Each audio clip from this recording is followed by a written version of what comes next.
All right, yo, what's up? Give up the rock.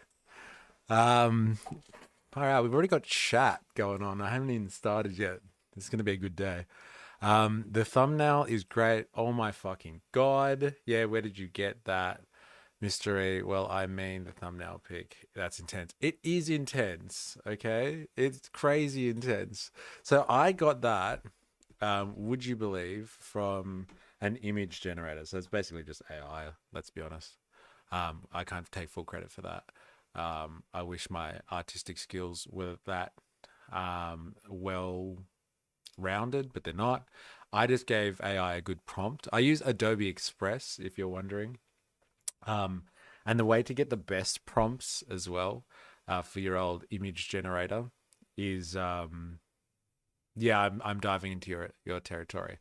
4 AS, I'm not going to lie. I'm going to release a book of all of my AI art one day. But yeah, I use Adobe Express, and what I do is like I come up with an idea for a thumbnail, so like a something that I want to develop, and then I write it into ChatGPT, and I say, "This is that like what I'm going for. Can you help me write a prompt?" Because I think the hardest thing with AI art generation is like writing a prompt that the AI can understand what you want. So I get AI to write a prompt for AI so AI can produce me artwork. So there's a few levels of AI going on in there, but like it seems to be effective. And like, as you would know, the title of today's video, actually, I can't even remember what it says exactly, is Marx evil? Question mark. Reacting to anti-Marx propaganda. You know, I obviously asked the AI to give me an image of like this famed evil Marx, because like Marx is just so goddamn evil apparently. And so like this is not actually art at all. This is actually a historic photograph of Karl Marx from 1859 when he was writing or starting to write Das Kapital. So that's what he actually looked like in real life. So everything that you've heard about him is apparently true. He was apparently the devil. So, like, look, why are we doing this today? Why are we even bothering and going through and watching or talking about this? Because, like, I was, you know, doing my thing, hanging on YouTube yesterday, and like I was doing some editing and stuff, trying to upload content. And anyway, when I went back to my feed, this came up. This guy here. Let me show you. This douchebag. Yeah, this guy here. Dad saves America. So, like, obviously, if this dad figure, this paternalistic douchebag here is, you know, hell bent on saving America, which has defined itself since the Industrial Revolution as basically being anti-communist, um, and like anti-workers movement and all that sort of stuff. Someone who is a dad and who wants to save America is obviously going to, I guess, hate anything that's got to do with communism. Um, yeah, I know, right? Like you're talking about the title of like his video. The real Karl Marx was a cartoon villain. Yeah, I know, right? Tell me about it. So like, let's just have a look at this guy, who he is, like It's one of these quickly. moments. Dad saves America. Proud papa, filmmaker, entrepreneur. Okay, well, he's obviously anti-capitalist then. Sorry, anti-communist. Hello again. Hello, wings of cheese. Um, I'm just going through. I was just explaining my artistic process because I know you love my thumbnail so much. But like I just ran it through an AI art generator through Adobe, it's called. Um, Actually, can I show you? I wonder if I can actually show you what the other options were, because you seem, because people like the thumbnail so much. I wonder if I can. I've still got it. Yes, here we go. Let's see if I can drag it across. Yeah, can you see that? Hopefully you can see that. Yeah, look at what the other options were. Like some of them are pretty intense. Like, look at this one with the pumpkin kind of thing. That one's hardcore. Here's another one here. I don't know which one looked like Karl Marx. That's why it was hard for me to find. Like this one's kind of Karl Marxy, I guess. That was the one I landed on. that came across as the most Karl Marxy to me. Just to kind of, yeah, it's pretty crazy, isn't it? Anyway, I digress. Let's get back to Dad Saves America, because that's what we all need a little bit now. We need some dads that are out there to save the world, especially an American dad. So, yeah, he's an entrepreneur, and he's got to be the first entrepreneur ever to be anti-communist and armchair philosopher. John Papola explores the biggest issues facing our kids, our communities, and our country through the lens of fatherhood. Okay, so we produce powerful stories, exclusive interviews, mini documentaries, and deep dive on a weekly basis. Our goal is to build a movement of dads. Hey, we're trying to build a movement. Good on ya. And could be dads. All right. Anyone listening out there? Who embrace our heroic calling to raise a new generation ready to thrive in a free society and be champions of civilization. And obviously, Marx, according to our Daddy Saves America over here, Marx, that is antithetical to a free society and those who would wish to be champions of civilization. So, not only are we going to see whether this guy has kind of any merit or any like substance to what he's talking about, but we're also going to see whether or not his really, really basic understanding, I'm assuming, of Marx, is going to help develop a society, a free society, and one where we have champions of civilization. Because I think Marxists would argue that, like, in order to have a free society and champion civilization, you probably need to kind of listen to the ideas of Karl Marx. But, like, you know, whatever. I wonder if he denies climate change. That'd be the cherry on top. Yeah, look, it's probably pretty likely that those agendas align.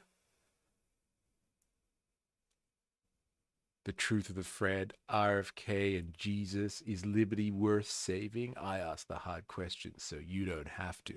So good.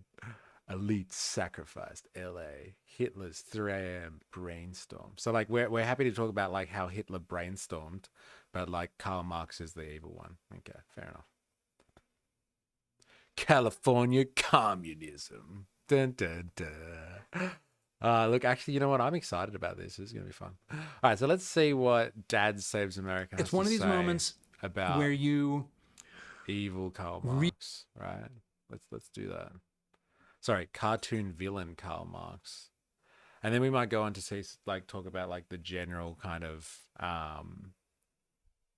Karl Marx is evil propaganda that seems to be proliferating at the moment. I blame Jordan Peterson, like, to be honest. Those titles for his videos are goofy. They are goofy.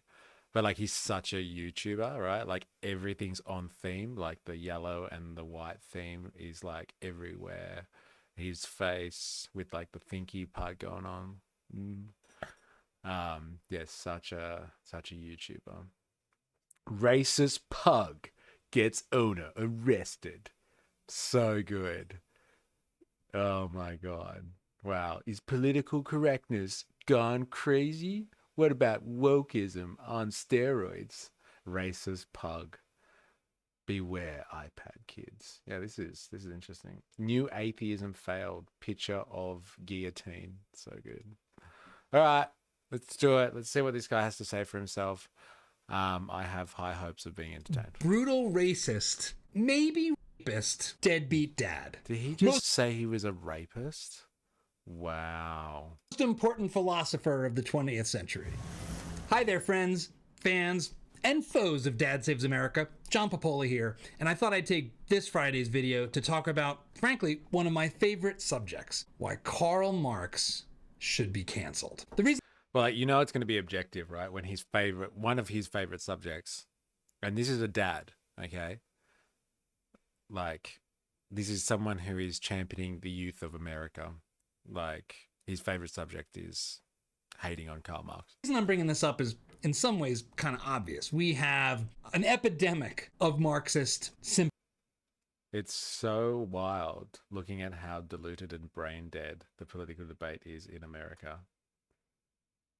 I bet he thinks he's being down the line too. Well, he's being a cool dad, isn't he? I think he's relatable. Look at he's just like, hey, one of my favorite topics. Like I want to be this person's offspring. Sympathy is going on in this country. In fact, if you look at recent Epidemic of Marxist sympathies. polling, over 30% of Gen Z say they have a favorable view of Marxism. This is up from as low as... Who's Gen Z? I'm really bad with my gens. Let me just... Gen Z. Known as Zoomers. So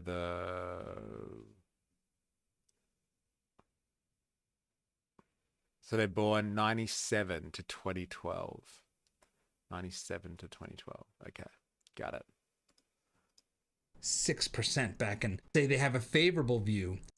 Over 30% of Gen Z say they have a favorable view of Marxism. This is up from as low as 6% back in the halcyon days of 2019, back in the before times. In fact, what's so interesting about that particular poll I'm reading, this is from the victimsofcommunism.org, is that back in 2019, I actually co-wrote and produced victimsofcommunism.org. So good.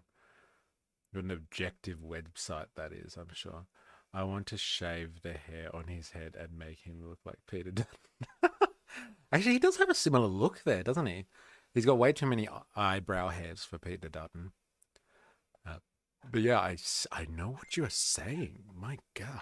Produced a rap video called Mises versus Marx, the March of History. Workers of the world, assemble. It's time for the ruling classes to tremble. I'm the people's hero, the MVP, M-A-R-X. Yeah, you know me. During that time, I actually spent a lot of time reading not just Mises, who I'd already read quite a bit, the free market economist, Of course you did. but the writings of Karl Marx, both the Communist Manifesto and his more academic work, Das Kapital. While I wouldn't put myself forward as... The fuck does that mean? Academic. Like, seriously, what does that mean? He was an academic. Like, he had a PhD in philosophy, like majoring in like ancient Greek philosophers as well, I'm pretty sure. For, academic. Like, was that anti-woke epic rap battles? Yeah, it must be. Because he didn't say epic rap battles, did he? He said something else. A in-depth academic writing time versus Marx, the team. I actually co-wrote and produced a rap video called Mises. Is that back in think about that particular poll I'm reading, this is from the victimsofcommunism.org, is that back in 2019, I actually co-wrote and produced a rap video called Mises versus Marx, the March of History. Co-wrote a rap. Like, what do you do with your time? Honestly. Mises versus Marx. The rap battle. Here we go. What the fuck? Like, this is what he does with his time. That's hilarious. I guess I'm kind of jealous, right? He just gets paid to write, like, propaganda, I guess. The definitive capitalism versus socialism rap battle. Oh, so he's just done this. Mises versus Marx. In history, marching inevitably towards centrally planned history marching inevitably towards centrally planned socialism, as Karl Marx proclaimed, or is the best path to continued progress and expanding prosperity, liberal democratic capitalism, as recommended by Ludwig von Mises?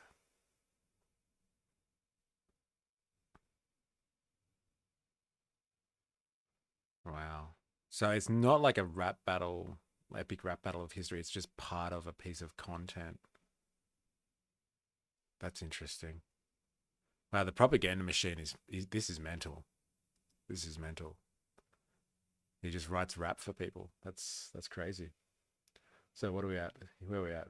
My ears, man. I imagine making this bozo rap battle against Tupac. He'd be better, I guess, because Tupac is dead. But man, that's the only reason he'd win. Uh, World assemble. It's time for the ruling classes to tremble. I'm the people's hero, the MVP, MARX. Yeah, you know me. During that time, I actually spent a lot of time reading not just Mises, who I'd already read quite a bit, the free market economist, Of course you but had. the writings of Karl Marx, both the Communist Manifesto and his more yes, he does. academic for us. work, Das Kapital. While Yes, I he wouldn't does. put myself forward as a in-depth scholar of Marx, I certainly understand his ideas, I think, more than the average protester if you ask them on the streets of Portland. Why? That was low. That was a cheap stab, wasn't it? Because that's like he's referring to like the Black Lives Matter movement and all that sort of stuff, and like people protesting, generally. And he's like, he would know better than the average protester. So that's his bar here. He's like, yeah, I've read Das Kapital a little bit. And I read that thing, what's that one? The Communist Manifesto, that massive 80-page document. Yeah, I've read that. So I know better than like a bunch of like kids on the street who like are causing trouble. I know better than a bunch of kids. That's his bar here. He set the bar, ladies and gentlemen. So, like, we can only imagine then, like, his warped view on Marx as a cartoon villain, if that's where he's setting his standard at. This is going to be full of straw man attacks. You know what? It probably will be for IS. I talk about this now? Well, for one thing, I'm about to send my son off to college where he will encounter more Marxists than is remotely reasonable, but also because there was a recent interview that Jordan Peterson did with an author named Paul Kangor, and his book is called The Devil and Karl Marx. The Devil. I want to share some clips from this interview and encourage you to actually go and watch it, because the fact of the matter is that if you were going to assemble as an anti-communist the perfect person to invalidate the ideology, it would be hard to construct someone more perfect to discredit than Karl Marx. Kangor brings the receipts from this book in an incredible way, and I want to share it with you now and then talk a little bit more productively about why Karl's ideas themselves aren't even good in theory. First thing to understand about Marx is that he actually began his life as a wannabe playwright. I mean, Marx is And you write rap for like very, very questionable organizations. Like, should we discredit you because you've written some pretty lame sounding rap before? Well, I guess we're about to find out. secret love was poetry, and it's deeply disturbing stuff. All right, a lot of it is about the devil. Thus heaven I forfeited. I know it full well.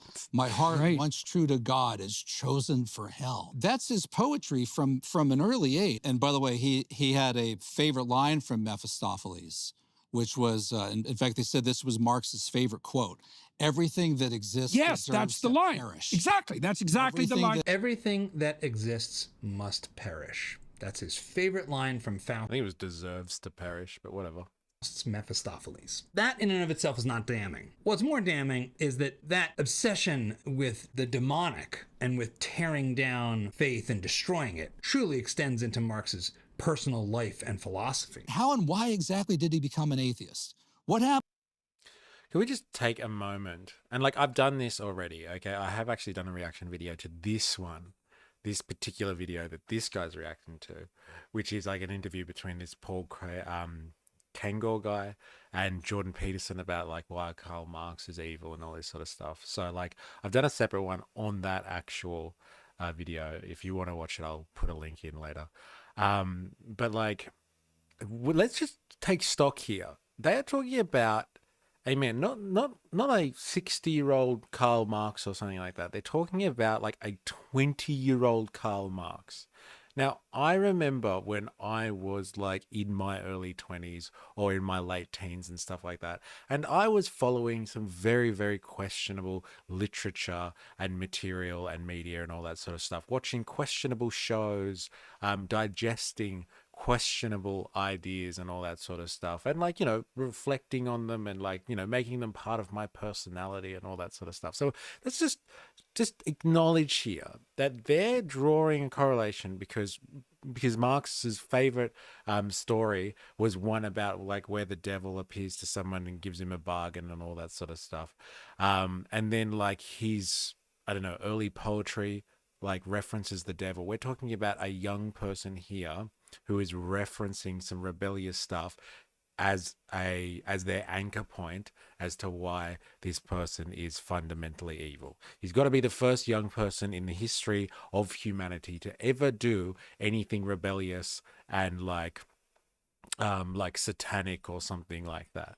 Like these guys would, like, if they ever looked at heavy metal music or something like that, they'd all have a heart attack. Like they'd all have a heart attack, because obviously anyone who's like, you know, picked up a guitar and used it as part of like some type of heavy metal band or something like that is obviously like the devil incarnate. So like, you know, like there's better critique of Marxism as ideology to use than what Marx wrote. It is so stupid. It is so stupid. And especially as like we're talking about, like we're not talking about like Karl Marx in his 60s or something here. Like we're talking about like, you know, 20-year-old Karl Marx, and they're shitting on a 20-year-old. All these grown, sophisticated academics and like model fathers apparently shitting on like a very, very young man.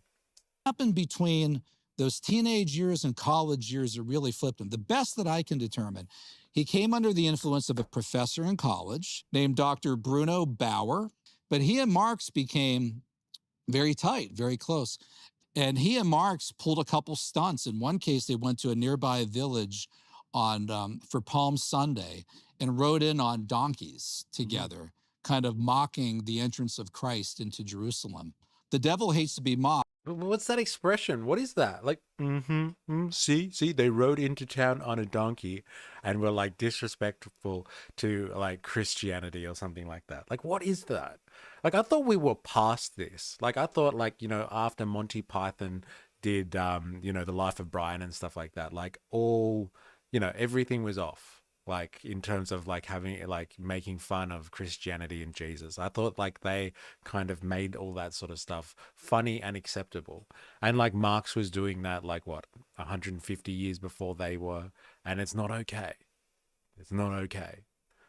See, he rode into town on a donkey. Not good enough. What an asshole. What an evil man. But the devil mocks Christ. The devil mocks God, right? They would go into churches together, he and Bruno Bauer, and laugh and kind of make noise in the pew just to be disrespectful. I find that fairly despicable and also unsurprising, because the regime... Well, it's obviously evil. That's what it is. Like laughing in church is fucking evil. How could they do that? I love how he flexed his red Das Kapital and proceeds to not use it as the topic. I have nothing against organized faith, but like religious critic of political ideologies is so weightless. It is. It's really, you know what it is? It's not just weightless, which is like a very objective and nice way of saying it. It's just fucking lame. That's what it is. Like, I'm sorry. I can't be as objective as you on this one, Wings of Cheese. It's lame. It sucks. Like, it's flimsy as hell. And it's just like, oh, okay, I'm going to like point at this person's flaws in terms of like, you know, their contribution to humanity by saying that they sat in the church and laughed and they rode into town on a donkey. Like, it's lame. Regimes that would follow in the 20th century and adopt Marx's ideology were not merely atheist, but explicitly, militantly anti-religion. The Soviet Union, the Maoist regime, Pol Pot's Cambodia, North Korea, all of them actively seek to destroy and murder religious believers. So this is another thing that really gets me, okay? Because people that came after somebody else used their ideas, and loosely, let's just be honest, then you can attribute all of the destruction and the chaos that they provided. So like Mao, Pol Pot, Stalin, you can attribute all of their violence to Karl Marx. Okay, so let's just run with that logical context, that logical framework. Okay, so these people just talking about like how despicable it is to sit in a church and laugh and ride into town on a donkey and all that sort of stuff, obviously hold Christian values as sacrosanct and like do not want anyone to shit on their religious beliefs at all. Don't go there. Now let's use your logical framework.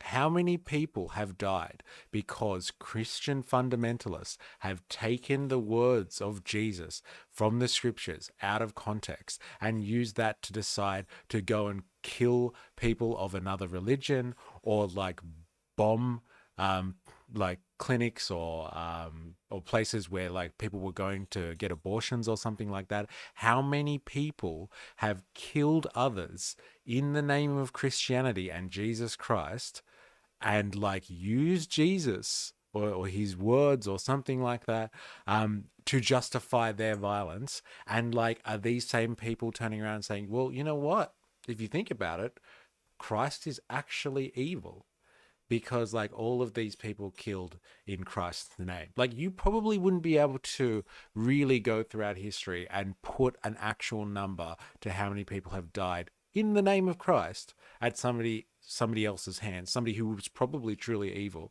And like, so like, this is just to use their logic here. This is just to use their framework here, that like, if Karl Marx is evil because like people took up his work 50 years later and like used it as part of their own ideological framework to do atrocious things, then like Jesus must be evil.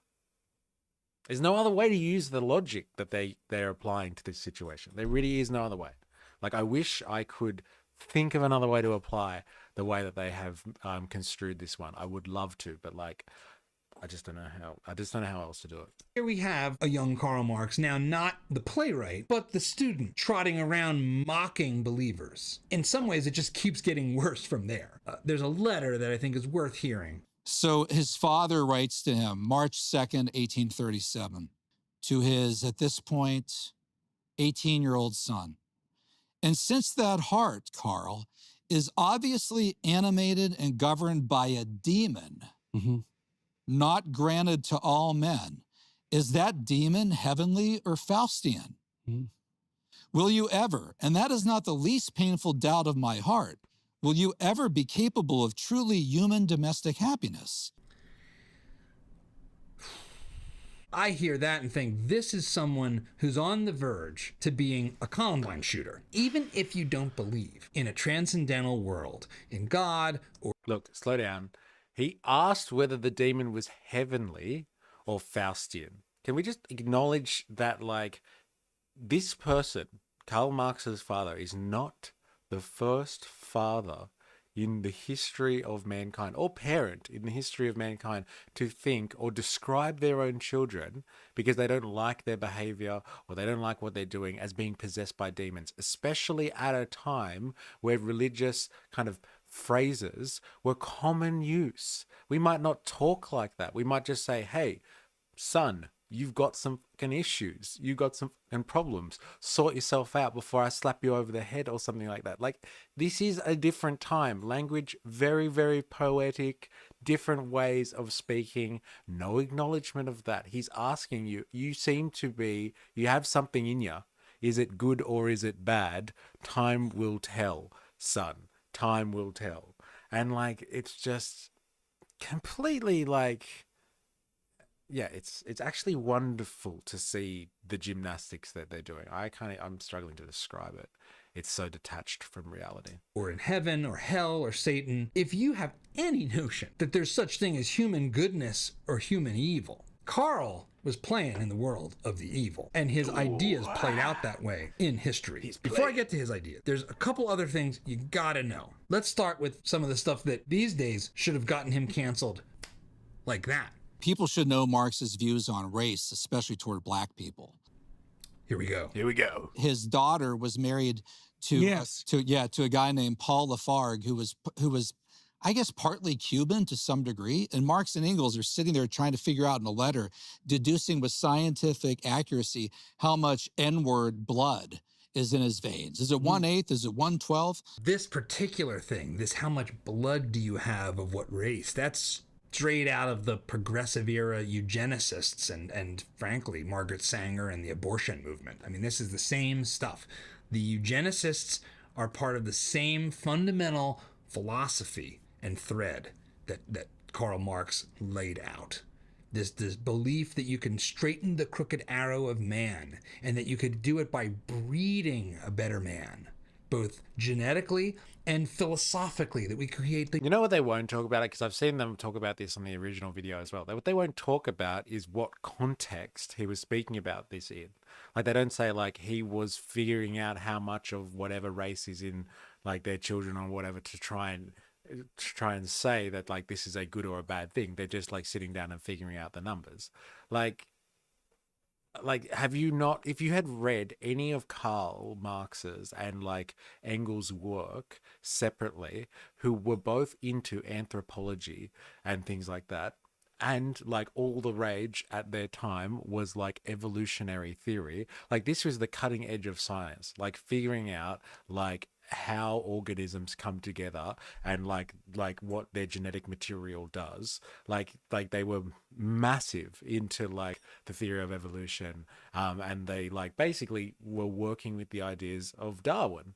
And so like these types of conversations were pretty fucking normal, not only for them but like other people of their time as well. But like, you know, whatever, if you like look at it in isolation, yes, you can extrapolate whatever the hell you want from it by like trying to figure out how much someone is. But like, you know what? People do this all the time today. Like all the time. If you go in to ancestry.com or something like that, if any of you have like a parent or a grandparent or someone in your family that loves to look at their ancestry and stuff like that, that's all that they're doing, is like trying to figure out like where they come from culturally. And like you can do blood tests and saliva tests to figure out what fraction of whatever race you have in you is representative within your DNA. Like, it's not so unusual what they do, especially for their time. And using the N word, like they're just like, haha, cancel him straight away, he used the word, like how dare he say that word or something like that. It's just like, this is how people spoke back then. This is exactly how people spoke. That's where the word came from. Like, come on, wake up. And like, you can't be that ignorant to history and like have a channel with 300,000 subscribers. Like, you can't be that fucking ignorant. Like, especially someone like Jordan Peterson can't. He's an academic. I don't know about Dad Saves America over here, but like, you have to understand history. You must know. Like, you know, read some Mark Twain if you have to, and like you'll just see them, like how commonly that word appears in his literature. The perfect socialist man. That was Karl's take, but he was part and parcel with Woodrow Wilson and Margaret Sanger and the rest of the eugenicists who thought we could sort of rid the world of all these pesky black and brown people. Like, if they really had said that, like they would have quoted that in the letter, but they were just quoting a part where they're just like chopping things up. Like, it's just so lame. They called him Negrillo, the gorilla. Mm-hmm. And they made fun of him because he was black. And there's a letter from Engels to Marx's daughter who says something like, oh, I hear he's running for office in this district in Paris. Well, it contains a zoo. As somebody who's, he should be a perfect representative of that district, being somebody who's just closer to the apes and the monkeys than we are. You're still with me? Still with Karl Marx, folks? This is your guy. This is your guy. This is your guy. So at one point, Marx has sex with Lenchen behind Jenny's back, and she got pregnant. The sex might have been non-consensual. Marx refused to admit that the child was his. Everybody knew the child was his. So he's talking about now, like, unless you know the history of it, they had like a maid or somebody that lived in the family household, and like Marx had sex with the maid, and like apparently they had a love child or something like that. And they're all speculating on, like, you know, whether he's evil because like he had sex outside of marriage, because like no one would ever do that, and like he had another child with another person, and like again, no one's ever done that in history, so that automatically makes you evil. So like,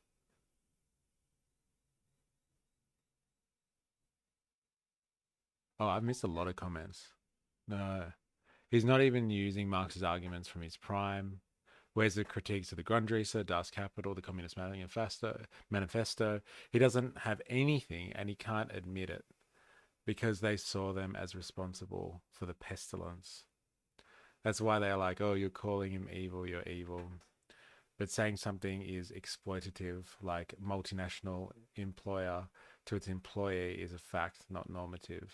They think it's normative, but it's not. That's how the exchange employer and employee relationships work. Full of straw man arguments. It's full of a zoo. Nods in agreement. Point made. Yeah. Look, they're really just pointing to things that were pretty common occurrences in this time in history and saying, haha, by today's standards, it's obviously evil. And like, they're the first people to be like, kind of defend, I don't know, against wokeism and cancel culture, that like takes things out of context and like looks at historical figures and justifies bringing down statues of historical figures and stuff like that. Justifies it by today's standards. They hate that sort of stuff, and they're doing it to Karl Marx. Jenny knew it. In fact, Jenny was crushed. I mean, her heart was broken. She never really forgave her husband for Man breaks partner's wife. Man breaks partner's heart, therefore evil man. this. So the son is known as Freddie. Marx never acknowledges his existence, never acknowledges that it's his kid. Of course, never gives him a penny, just like he never gave a penny to Lenchen. So, just to recap for a moment now, brutal racist, maybe rapist, deadbeat Maybe rapist. Where does that one come from? dad, most important philosopher of the 20th century. Okay, so someone's philosophy, remember this, someone's philosophy and ideas are measured by their personal relationships. Remember that. Their philosophy is measured by their personal relationships. Or I guess technically of the 19th century, but his stuff really plays out in the 20th. And all this language ends up translating directly into the Communist Manifesto. And the one word, well, two words that jump out of the Communist Manifesto, all of Marx and Engels' writings, two, criticism. And Marx wrote to Arnold Rouge in 1843, called for the ruthless criticism of everything that exists. Right. And the other word that they use all the time is abolition, abolish. They want to abolish everything. I don't even know where to start with that one. So like using the word or wanting to be critical of everything is a bad thing, apparently. And wanting to abolish things is bad.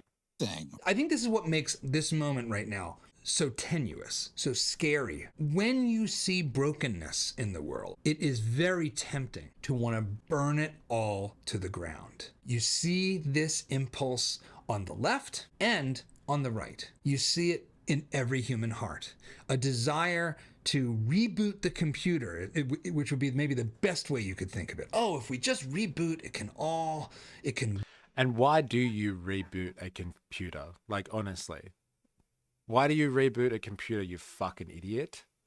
Because, like, at some point, there's no point beating the dead horse anymore. There's no point going on with the system in its current form. And so you have to reboot a computer so it can start again. So you can have a fresh start. So you can take stock and you can, figure things out. Like, it's not a very convincing argument. Grow again. This burn it all to the ground abolitionism that embodies Marx and that was clearly embedded in his psychology in deep and fundamental ways is a siren call. And it's one that we have to work really hard to keep our kids from being sucked into, because it is a vortex of despair, because his fundamental premise, even theoretically, is that the most important thing we should abolish is ownership, private property. Yep, there we go. We finally got to the bottom of it. Why this is such dangerous ideology is because it'll take away your hard-earned private property. Here we go. We finally hit the nail on the fucking head here. It is because of private property. They're coming for your toothbrush. And they're coming for your car. Under communism, you will have nothing and you will be happy. Actually, I think that is actually a saying that is derived from very recent capitalism, actually, in a late stage. But like, he's pearl clutching. Will somebody think of the children? Yeah, I know there's a bit of that going on, isn't there? Far out. Could define communism as the abolition of private property. That is actually what communism fundamentally is. And if you go out into the streets and talk to people who are calling themselves Marxist, it will arrive at the abolition of private property. Then it gets a little more complicated, sounding like workers should own the means of production. Right there, you're like, well, what do you mean they own it? Because if you're abolishing private property, how does anyone own anything? And very quickly, what you realize, like, workers, as in plural, as in multiple people owning something, being different to like one person privately owning something for their own interests. I think there is a bit of a difference between private property and collectivized property, just saying. But like, I know that is probably way too complex for Dad Saves America, apparently. He has no idea what these terms mean. It's just hilarious. Is he being serious? That is the $1 trillion question. Like, unless this guy really is just, I don't know, an armchair, whatever he is. Yeah, what the hell would you describe this person as? An armchair douchebag.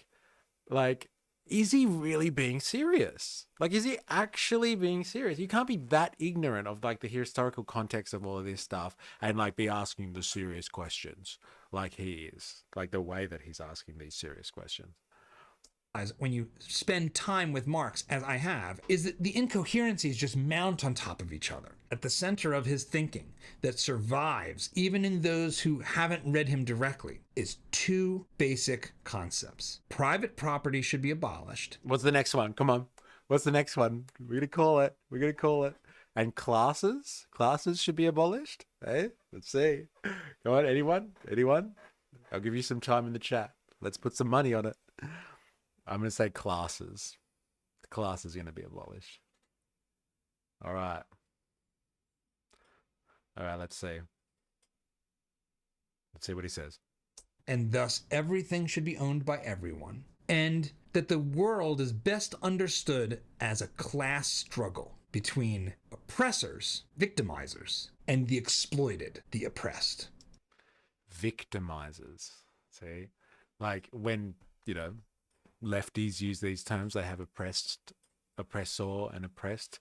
But like you throw in the word victim, and like you can really put the blame on the person that is being oppressed, because you're just like, yo, you've just got a victim mentality. There's very crafty use of propaganda against, like, you know, Marxism and all that sort of stuff. You gotta make it about a victim complex, and then you can just throw it all out the window as being this whingy bullshit. It's very, very intelligent propaganda. It's the most intelligent thing that he's done so far, this guy. Like, seriously. He's framed it as a victim complex. Yeah. The bourgeoisie and the proletariat, the capitalist and the worker. This has been transposed in modern times to race and gender and social order, and the basic victimizer dynamic is sort of at play everywhere. Anti-racism is just another manifestation of this. What has that got to do with Marx? Just because like people do it today, well, we're going to reach back up like 200 years ago and be like, oh, well, you know, Marx did this as well. He's made like what this guy would call as the culture wars or identity politics. He created all of that. This is just an extension of his work, really. Let's just continue blaming Jesus. Fundamentally Marxist construction of human relations. Those are the two mechanisms. Now, I want to break those apart for you so you can understand philosophically and operationally why these don't actually work, why they aren't true even in theory. So let's start with private property. This will be good. This will be good. I want to hear this. All right, strap yourselves in, ladies and gentlemen. He's going to tell us why private property shouldn't be abolished, or why like it doesn't really even exist, because like Marx is just completely wrong. First problem is, if I don't own it, I'm not going to take care of it. This is why people don't wash rental cars. What? A lifetime of Karl Marx's works dismissed as, this is why people don't wash rental cars. Economists actually have a term for this. It's called the tragedy of the commons. Oh, Oh, oh my God. He's referencing the tragedy commons. I'm sure 4IS has just had a heart attack and he's on the floor. I do apologize for killing 4IS, ladies and gentlemen. I shouldn't have showed this video in the first place. We've all seen this to be true. You walk down the street and it's a mess. Why is it a mess? Because somebody just threw trash on the ground. Why did they do that instead of putting it in the trash can? Okay, so like when people litter, it's because the street is publicly owned, okay? And because they have no respect for the street, not because they're a douchebag. No, no, no, no, no, no, no. It's because the street is publicly owned. So what we should do now is reverse all of the property relations around the public domain and have them held in private ownership, okay? And then everyone will just run out and start cleaning the streets. We'll never need garbage collectors ever again, right? Let's privatize all the bins and like people will just dispose of their own rubbish. This is a really good actual way of organizing society, actually. Let's just privatize everything and then everyone will be responsible for everything to some degree and like everything will just function. Misunderstood the tragedy of the commons. Completely misunderstood would be nice. And would be generous if he even bothered going there. But like, he's just dropped the term and just started talking about something else completely. I don't think he even understands what the tragedy of the commons is. I'm putting it out there. The street. First of all, it is kind of a moral failing, like you're just being a jerk. But fundamentally, they don't own the street. It's owned by all of us. So it's somebody else's problem to clean the streets. Aren't I paying taxes? This is the tragedy of the commons. When there is a shared resource, people will tend to exploit it in a way that's unsustainable. In the absence of the incentives to care about the future that come with ownership, you don't take care of yourself or your things or the future. You leave it to someone else. You free ride.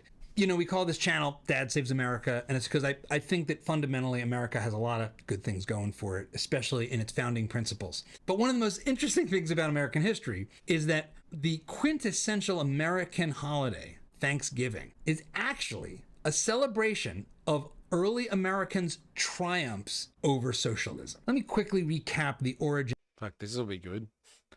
This will be really good. Imagine being the family of an 18-year-old worker who got crushed to death by a crane because the capitalists cheaped out on safety equipment and saying, your son's colleagues have a victim complex. He doesn't understand the tragedy of the commons at all. I'm dead. Yeah, I'm sorry. I killed 4IS. But like, yeah, imagine that. Imagine being the family of an 18-year-old worker who got crushed to death because like someone cheaped out on their social responsibilities. Let's be honest. And then complaining about it. Like when people try to make sure that this stuff doesn't happen again, it's a victim complex. That's all it is. Like when people complain about this type of stuff and like, you know, get together and say that like there is a systematic issue here between those who are in control and those who have to kind of work within that system. No, it's just a victim complex. People are just whingers, really. They're just, all they can do is complain. Remember that. That's all that we ever do here, is we just complain. Now, let's see what he has to say to like how Americans, since the dawn of their civilization, have been standing up to the evils of socialism. Of Thanksgiving from an article Jerry Bauer wrote over a decade ago because it sums it up perfectly. It's wrong to say that America was founded by capitalists. In fact, America was founded by socialists who had the humility to learn from their initial mistakes and embrace freedom. One of the earliest and arguably most historically significant North American colonies was Plymouth Colony, founded in 1620 in what is now known as Plymouth, Massachusetts. The original colony had written into its charter a system of communal property and labor. Early communism. As William Bradford recorded in his Of Plymouth Plantation, a people who had formerly been known for their virtue and hard work became lazy and unproductive. Resources were squandered, vegetables were allowed to rot on the ground, and mass starvation was the result. And where there is starvation, there is plague. After 2.5 years, the leaders of the colony decided to abandon their socialist mandate and create a system which honored private property. The colony survived and thrived, and the abundance which resulted was what was celebrated at that iconic Thanksgiving feast. No, Thanksgiving wasn't principally about making peace with the natives. It was about celebrating a bumper crop after the basics of human nature and material reality were once again embraced: the free enterprise system, private property, and treating adults like adults. Now, what about this? I don't even know where to start with that one. Vomit inducing. Is he claiming that the founding fathers were socialists, or did I miss something? He was claiming that the people that like are the reason why they celebrate Thanksgiving, so the Thanksgiving story, were originally socialists who, to save their dying and fledgling society, turned and embraced private property in the free market system. Now, what he doesn't understand is that private property relations exist outside of the free market. You could say that the free market can't exist without private property relations, but you can definitely have private property relations without having a free market system. Private property just means private ownership of something. And if you use like the original kind of term where all this is derived from, thanks to like the Renaissance and stuff like that, is that like the Romans gave us the private property system. And the private property system for the Romans came from the idea of like one person, usually a male, and like the head of a household and stuff like that, basically had control of everything within their household. They like lived in a slave society, and so like the head of the family, the father, usually was able to, and like, you know, Dad Saves America over here, he should know this.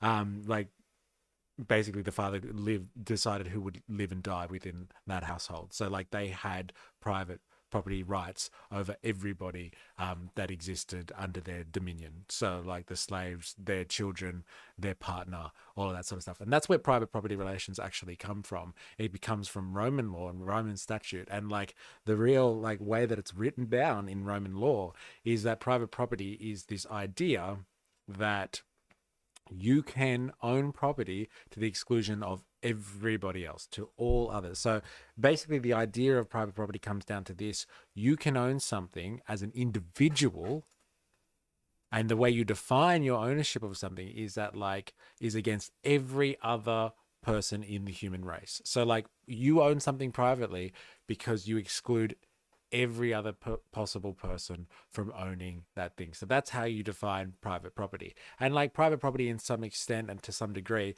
if it was coming from antiquity, so like ancient societies and stuff like that, they existed outside of this kind of, what did he describe it as?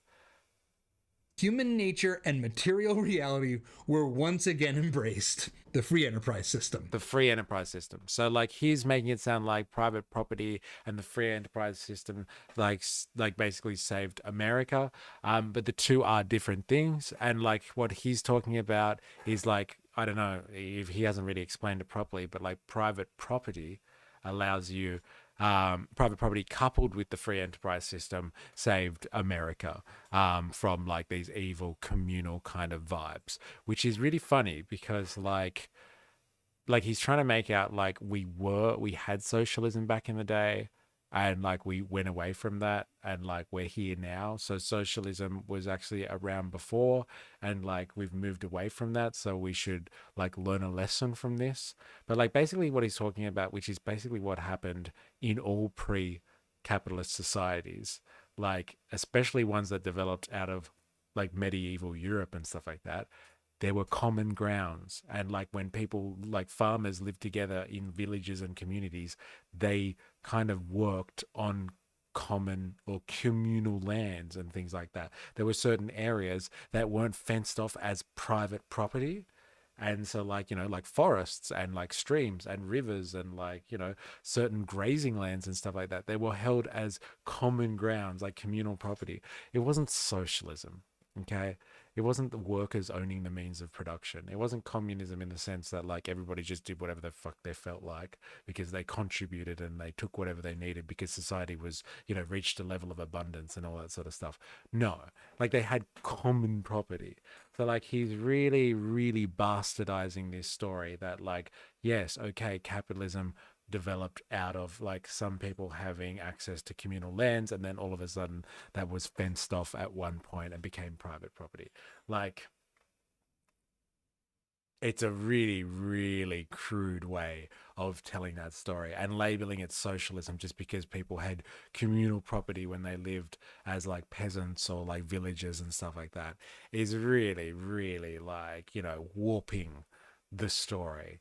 And like, I'm sure Dad Saves America knows this. Like, you know, if he's going to go there and talk about the history of like settler populations in North America and stuff like that, like colonial populations and stuff, he's got to know this stuff. He's got to know that people lived a little bit more of a communal existence in pre-capitalist societies. It's pretty fucking lazy, actually, what this guy is doing. Dismantle the feudal mode of production and changing the property relations. Yeah, that's dismantling feudal mode of production and like the property relations that exist there, like amongst villages and stuff like that. And then you start to move towards a free market. Yes, that is the trajectory of society towards capitalism. There's nothing profound what this guy is talking about, but like labeling kind of feudal relations because people have common property and stuff like that as like socialism is pretty misleading. And like misleading people intentionally, some would call evil. But like, you know, I guess we've just reserved that for people like Karl Marx, let's be honest. Private property and treating adults like adults. Now, what about this power dynamic? What about this relationship problem? The more nuanced Marxists and socialists, people like Richard Wolff and others, will claim that what they're really advocating for, fundamentally, is a kind of commune, worker-owned firms. What's wrong with that? Who doesn't want workers to own the firm? Well, you can create a worker-owned firm in a free enterprise system. There's nothing in America that prevents you from starting a cooperative. But here's where it really becomes essential to understand the difference and what, at the academic level, the Marxists are advocating for. Let's say you're going to start a lawn care business and you need to buy some equipment. Oh, this will be good. 10 guys, you're going to go out there. This will be good. I love all the hypotheticals and stuff like that. It's so good. All right, ready? Take stock. Okay, so we're starting a lawn mowing business. You got 10 guys and you're going to go out there and mow lawns and build a great enterprise, taking care of people's property. So you go to your grandmother and say, I want you to invest in our firm. We're going to be doing the work. We think it can be worth X. You give us $100,000 out of your retirement account to help us make this happen. Does your grandmother give you the $100,000 if she gets nothing in return? Because that's what communism says should happen. You shouldn't be able to invest in someone else's enterprise and get a return, because that would be exploitation, because the workers are doing the work. I guess capital is just there to be grabbed from and put to use. It's already there. That's the thing that's so weird about communism and Marxism. There is a kind of assumption that there's this capital that's just waiting to be taken. Does my grandmother's savings, is that money that's in the wrong hands that I should just take? Well, I don't actually even know where to go with that one. Like, that was some very, very manipulative way of interpreting it, unless it's not manipulative at all. And like, maybe he just has absolutely no idea what he's talking about. Like, absolutely no idea what he's talking about at all. Like, if your grandmother gives you $100,000 to invest in your business, like, I don't even know why he used the example of a grandma. Why didn't he just use some random investor? It actually would have painted his point so much better. Like, if your grandmother wants to give you $100,000, like, then like let her give you $100,000. I wish my grandmother had $100,000 to give me, but she doesn't, unfortunately. So like, I don't know what his point is exactly, but if he's saying that if you have an investor come in and like allows you to start up your business, is it not fair that they have a stake in your business even though they're not working in it? Which I think is the long game in his argument there. That like, what he's failing to recognize is communism or socialism is focused on who creates the value. And like, if you're already living in a socialist society, if you're already living in a communist style society, like, you wouldn't need people that are investing. I think he's assuming that capital relations and money in terms of needing to invest in something and having capital in the money form will exist in all types of society. But, you know, if you know anything about history, Dad Saves America, money has existed for a long time, but it hasn't always taken the form of capital. And it's definitely not taken the form of capital in the way that capitalism does things. Okay, capitalists employ workers specifically to use their labor. They specifically do that. They need to make their profits out of coalescing together groups of laborers to get them and pay them less than the value that they create. That's just like a kind of a fundamental feature in business relations. Now, if you get together with a group of mates and your grandmother invests in it at all, then no, there's no capitalist involved in that situation if everyone's doing the work and then you've just got some investor. Unless what he's saying is grandma over here as the $100,000 investor becomes the new boss. Then we've got a different scenario on our hands. Okay, someone just like supporting your cooperative or something like that, or a group of lawnmowers with some I don't know, extra finances or something, has got nothing to do with the capital labor relation. It's got nothing to do with that at all. Unless grandma was the one who thought of this idea and put all these workers together, which he has not described here. So maybe we should just see where he's going with this. And say, buzz off, Grandma, you're going to die soon anyway? No, she deserves a return. And why should she get a return? Okay, $100,000 of her savings from her life's work. She could spend that money now and enjoy it for herself by investing it. Well, why? Why did she give the money in the first place? Like, did they need the $100,000? Is that what he's saying? They needed the $100,000. So this example only works in capitalism then. So yes, under a capitalist system, if somebody invests, it is ethical to give them a return on their investment. Is he arguing, if that's what he's arguing, whether like the ethics of investing in businesses under capitalism should hold, then yes, ethically she should get a return on her investment under capitalism. Of course she should. Why not? In you. His hypothetical is irrelevant to how co-ops work. He described a loan, actually. He's assuming she would not only invest. There's no reason why she wouldn't just loan it out. Like, yeah, I don't get what he's saying. Like, is she involved as an adventure capitalist then, or a real investor, or is she just lending money to her grandson and expects it to be paid without any interest? Like, is she making interest on it?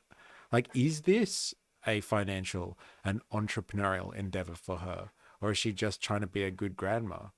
She's foregoing that joy and that consumption. She has to be compensated for that, shouldn't she? You're having to wait. So one of the components of a return on investment is a return on time. I am investing in this firm so that in the future, I won't just get the money back. I need to get more because I waited. But that's not all. The other thing is I'm putting my money at risk. So there's a good chance you're going to go out of business, son. Most businesses fail. So if you're going to put your life savings at risk in an investment, you need to get compensated for the risk. So that's the other piece of the profit that has.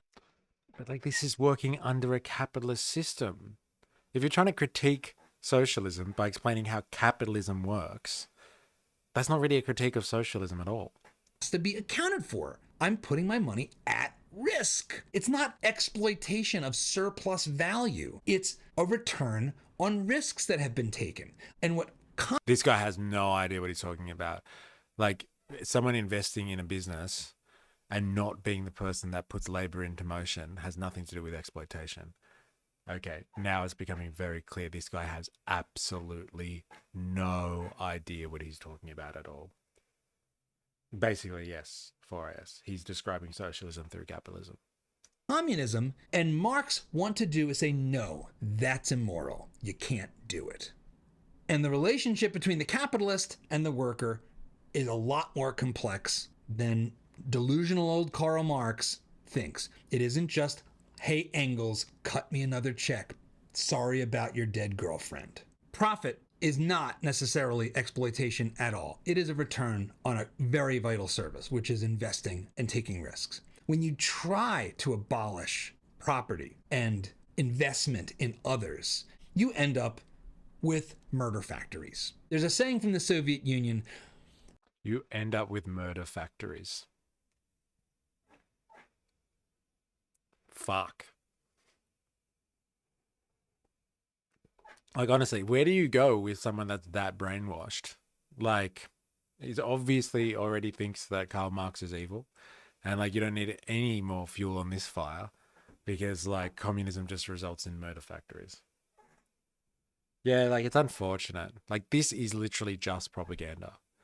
Like, you could have propaganda that, like, is based on some facts or something like that.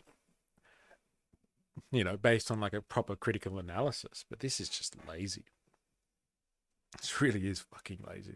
The Soviets pretend to pay us and we pretend to work. And that's what happens. Even in the face of brutal murder. That's what happens. The Soviet Union, Maoist China, Cambodia, North Korea, Venezuela, Cuba, all of these regimes were as close to Marx as we could get. They tried to abolish God, burn down churches, imprisoned nuns and priests. They were being pretty Marxist. And I know from firsthand experience that the first thing that happens when you talk about Marxism and communism is all the Marxists come out of the woodwork to say, that's not the real Marx. Real communism's never been tried. Call it whatever you like. But on the spectrum between some perfect free enterprise society and perfect communist hellhole, we got as close as you want to get in the 20th.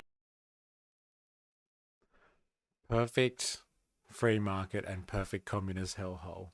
Again, rather objective stuff. So let's just take this point right here. Perfect communist hellhole. We got as close as you want to get in the 20th century to the latter. And in the 20th century. Okay, thank you. We are in the 21st century now, in case you haven't realized. And just because something doesn't work out 100 years ago doesn't mean that it is something that you can never touch again. Let us just remember that, because in the entrepreneurial spirit that these guys all like to proclaim, if you fail, you don't just say, oh, fuck, that was a bad idea, let's never do that again. No, you try again and you perfect it until it works. That's entrepreneurial spirit 101. So take some of those lessons, buddy, and apply them to reality. Okay? It's not a murder factory. That's just outright propaganda. Let's just try to be a little bit objective about it. Just a little bit. Just a little bit. Yeah, I know he doesn't know how centuries work. I'd like to think he misspoke, but I'm not sure. No. I think he was talking about the 20th century because, like, they don't have any 21st century examples really to point out because they would be pointing at them nonstop. the results speak for themselves. So what's the lesson in all this? Well, first of all, I hope I've given you some ways of talking about this ideology with your kids, because they are going to encounter it. Yes, they are. And like, if you hit them up with propaganda, right, like this, misguided propaganda, and then they do go to college, which is they're gonna definitely occur unreasonable amounts of Marxists or something like that, and they read some of the stuff for themselves, and they have robust conversations with people about this stuff, and they figure out that you've been lying to them, it's going to push them further towards the path of evil Marxism than you could have ever imagined by just lying to them and feeding them propaganda in the first place. So go on, feed them some bullshit and see what happens if they actually try to figure it out for themselves, you idiot. Dad Saves America should be dad who is incredibly dangerous for Americans. Like, this type of stuff is stupid. Once people figure it out for themselves, they're never going to trust you ever again. The Streisand effect. You've got a label for everything for IS. I'd love to be inside your head, seriously. Marx is a kind of demonic, mystical religion. And for those enraptured by darkness, now it's a religion. It has an appeal. It is an appeal to the worst angels of our nature. That is who Marx was. It's how he lived his life. And it is what he baked into the cake of his philosophy. And our kids need to understand this And the only place they're going to get it is with us. It's up to us. So I hope this helps you as you help your kids navigate these ideas so that when you do send them off to college and they get some sociology professor that's talking about a Marxist lens on history, they will know to roll their eyes and realize this person's kind of lost and needs to get with the program on the facts. Have a great weekend. On the facts. Remember that. On the facts. Like how many facts were presented here? A hypothetical about lawn mowing and starting up a lawn mowing collective.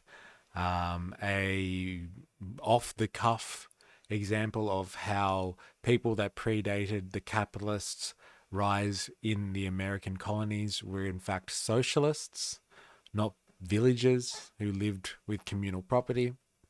And like, you know, some digressions away from some pretty poor content that Jordan Peterson put out about how Karl Marx was evil based on his writings and letters that he had sent to people. And he was racist and a rapist, apparently. Won't somebody think of the children? Yeah, I know. There was a big theme that was running on through all of that. All right, I am going for a quick break. I will be back in a moment. Just bear with me. Yeah. Give me a moment, a couple of minutes.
Yeah, all right. So that was lame. But like, I don't know why I thought that that would be intellectually provoking or something like that, or like some type of good analysis. It was just a bit of trash. And so like, you know, I guess we should always expect that when it comes to these type of things. Yeah, I don't know why I'm disappointed with that. I was excited at the start. I thought it was going to be just all entertaining, but it was actually rather draining. Despite them being a sociologist, sociologists have a pretty important role in governance.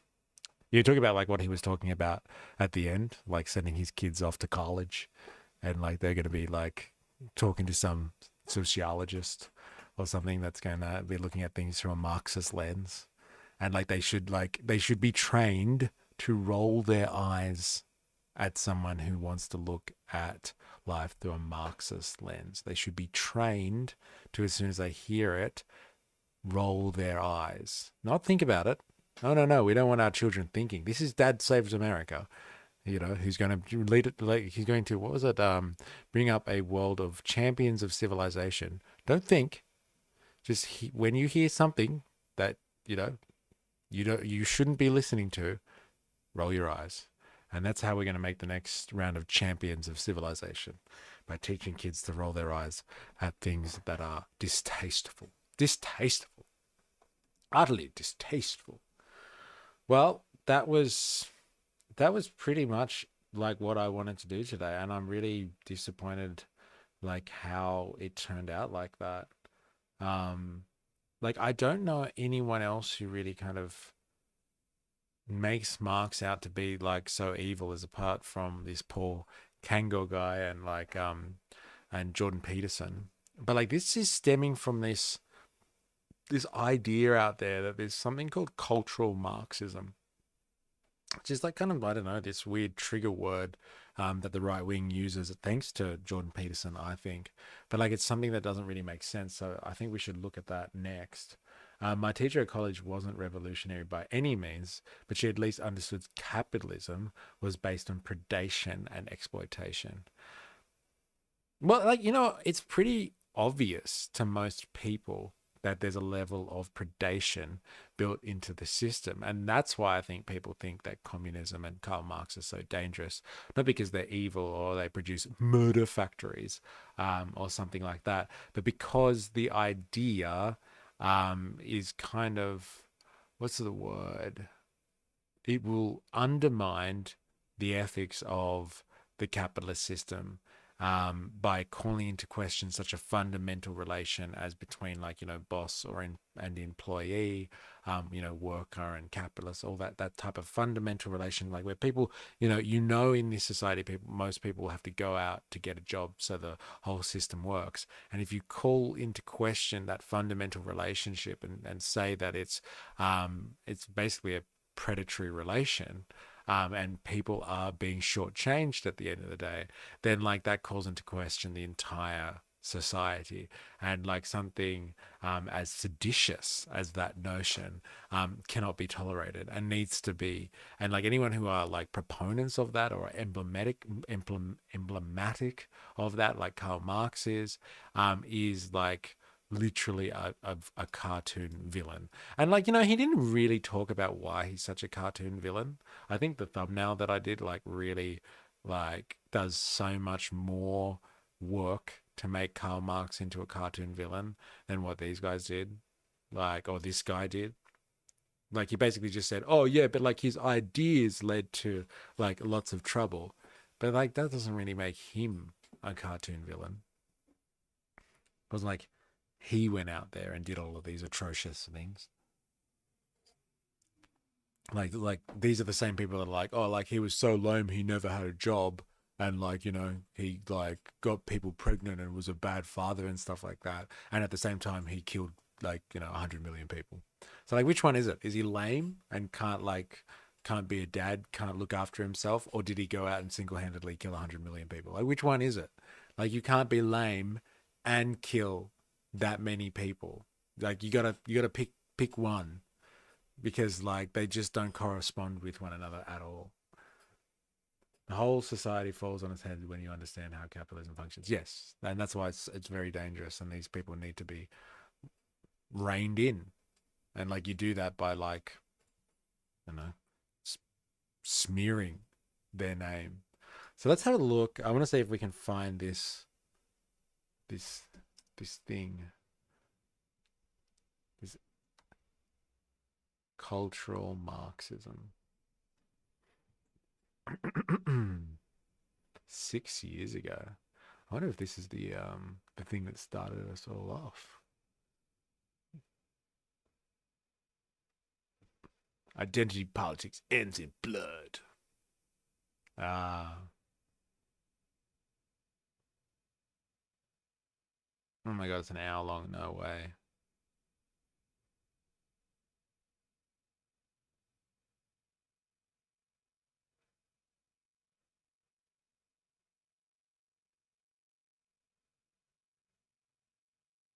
Richard Wolff. He's like the only Marxist that people take seriously, apparently. How cultural Marxism became a far-right scapegoat. 3 arrows. Cultural Marxism and social justice. All right, let's try this one. This is the oldest one here. This might be touching the roots of what cultural Marxism is. At Cole. Boo Coles. Boo Coles. All right, let's check it out, shall we?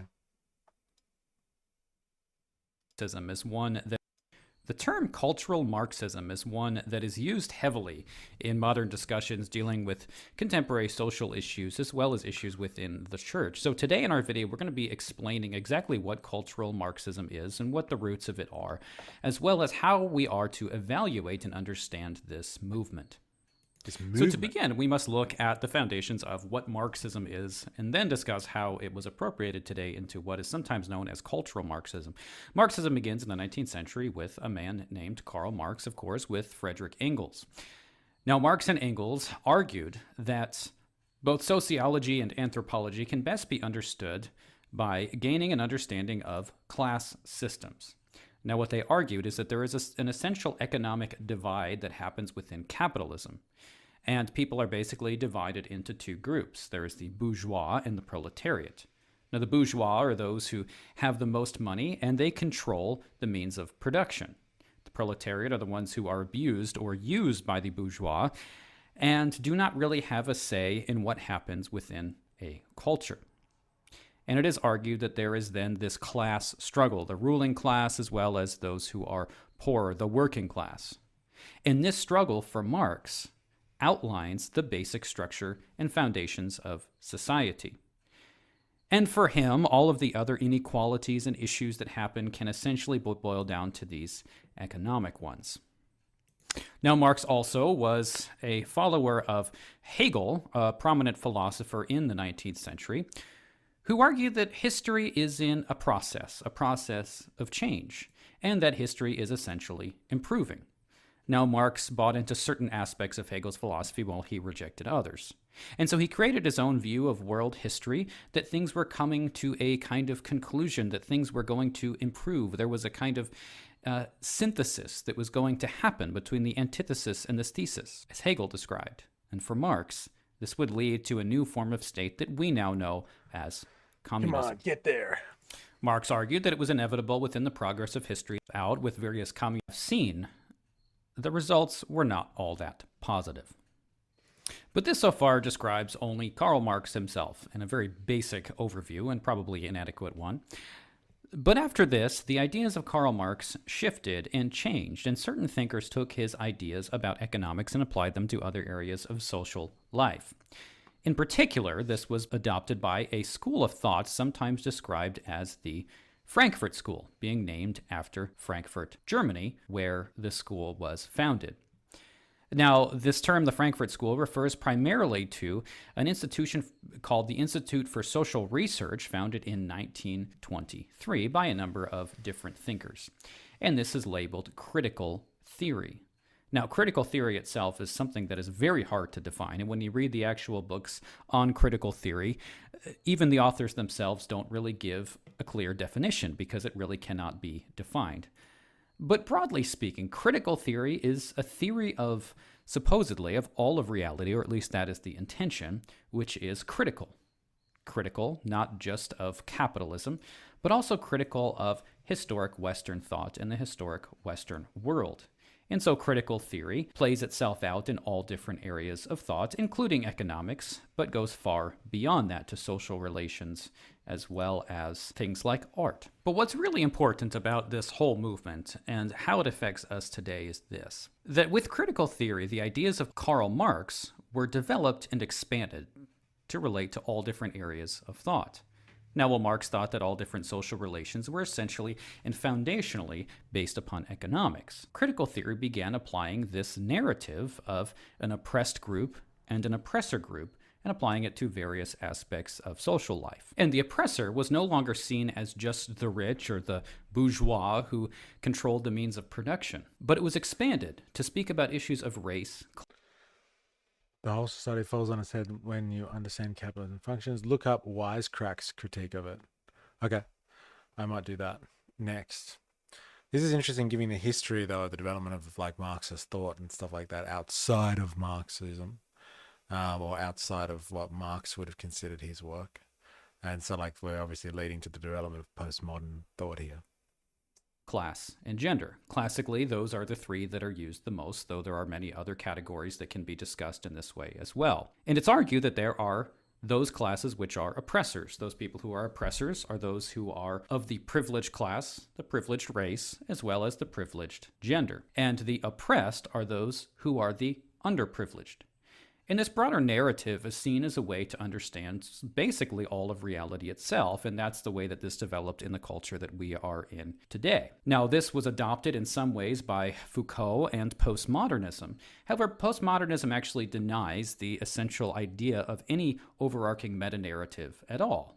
And that would include the Marxist meta-narrative. So certain ideas from Marxism, or what is sometimes known now as cultural Marxism, were adopted by postmodernists, though they do not necessarily have the kind of optimism of a social revolution as a necessity as Karl Marx himself did. Though oftentimes I think it's the case that activists really don't know about the consistency of these various positions with one another. And so in our current societal discourse, when you hear people talking about an oppressed class and an oppressor, and making arguments for certain laws or ideas that necessitate that the oppressor becomes less privileged so that the oppressed can gain some kind of benefit in society, that essentially is what we know as cultural Marxism. So what do we do with this idea?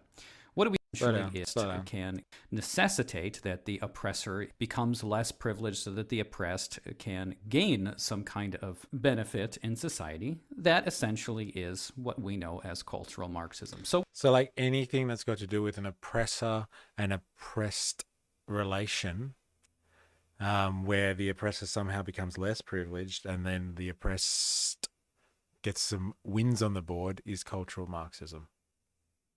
what do we do with this idea? What do we think about cultural Marxism?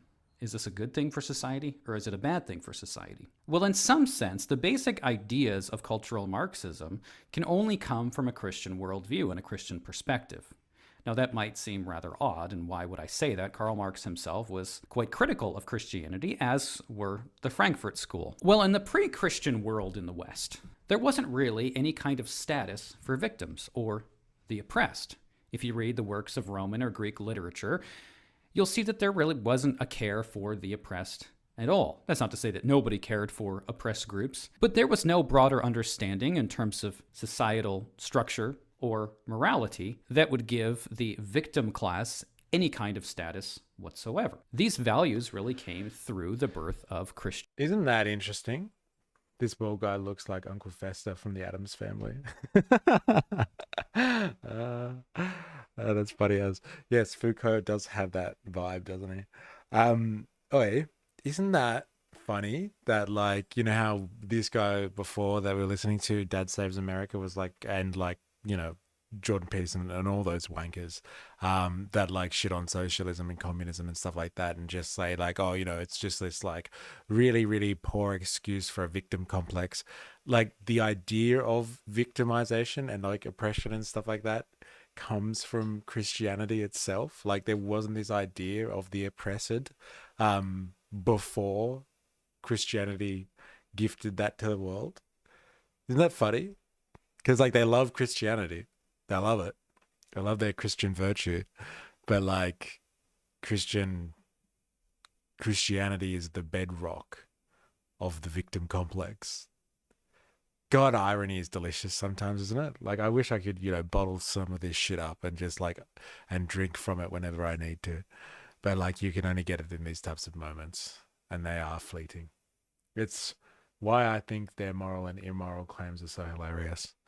Yes, they're hilarious because they're fucking stupid. I agree. Christianity. Going back to the Old Testament, we see books like the prophet Amos speaking about those who are victims or those who are oppressed, and the need and the importance of taking care of those who are victimized and oppressed. And this becomes a value that is very important for the Christian West. And it's something that people care about in the Christian West and should continue to care about. However, what cultural Marxism has done is taken this Christian foundation and then manipulated it and distorted it. While Christians should certainly be caring and considerate of those who are victims, those who are oppressed, And we have an understanding that all people are made in the image of God, whatever their sex, race, class might be. This does not mean that persons themselves must be judged by whatever class they are essentially a part of. For Christianity, this is not some overarching narrative that we can place everybody into one of these categories of either oppressor or oppressed. And this is exactly what you find in modern Marxist and postmodern theory. The interesting thing about this, of course, is now the Christians have become, in the minds of some at least, the oppressive class and therefore on the wrong side. So here now are some of the problems with this Marxist theory. First, it is problematic when people... See, is it cultural Marxist theory or is it Marxist theory? Like you gotta delineate between the two here. I thought that's just what this guy was gonna do. The working class today, we're being oppressed. Oh my God! Stop having a victim complex. Help! Help! I'm being repressed. Are treated first and foremost by whatever particular group that they are a part of, rather than as the individuals that they are. Now, certainly we have an identity in our groups and communities as well as we do individually, but these group identities do not define absolutely everything about us. And this leads to the second problem, which is that a lot of these groupings are really arbitrary.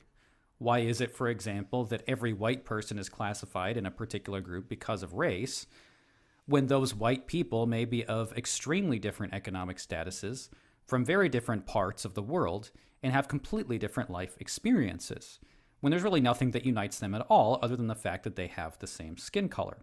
It's too simplistic to identify and lump people into groups in this way. And there are so many aspects of reality that determine what one's privilege is, and that doesn't just have to do with whether it might be a skin color or gender or race. It could be one's attractiveness. It could be one's athletic ability. It could be one's ability to speak with people. Or it could be, one's disabilities, which is why people are now talking about being disabled as another kind of underprivileged group, as well as able-bodied people having privilege. The point is that this list could go on and on and on. There are so many different factors. Here it is. Here it is. You got to go. Thank you very much, 4AS. Thanks for your interaction. Enjoy the rest of your day as we painfully dissect what the hell is cultural Marxism and why it's such a problem. Enjoy the rest of the stream. MysterE, Wings of Cheese. Thank you very much, 4AS. That determine what somebody's privilege and underprivilege might be, that you really can't simply classify it in any way at all. A third problem is that this can actually lead to exactly the same power dynamic that these people are pushing against. It is the case that those who are considered to be underprivileged and are fighting against those of privilege, that they then use their own class as a way of gaining an upper hand against those who are considered to be in the privileged class. So, like, everyone points to this, right, as people that are, like, anti-Marxists or whatever. And they're just like, see, don't you understand that then by, forming your own working class and then taking power, you're becoming the thing that you hate? Do you not see how this is a problem? And it's just like, yeah, that's the fucking point. Like, that's what Marx was talking about. Like, that's what, like, people that came after him, like Lenin and stuff, spoke about. They spoke about the domination of the working class above the bourgeoisie, specifically in order to establish a new form of social relations. That was the fucking point. Like, that's why they are not only social theorists, like analyzing what the hell's going on in a capitalist system, but they were also revolutionaries. And so they theorized about how you would do that.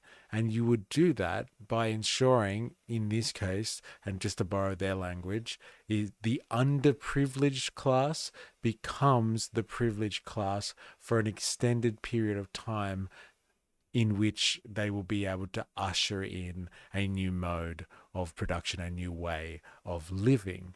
That's the point. That's why they're revolutionaries. So it's not like a, gotcha moment when people are just like, yeah, but like if the working class becomes the dictatorship of the proletariat, then like they're going to be the evil oppressing class.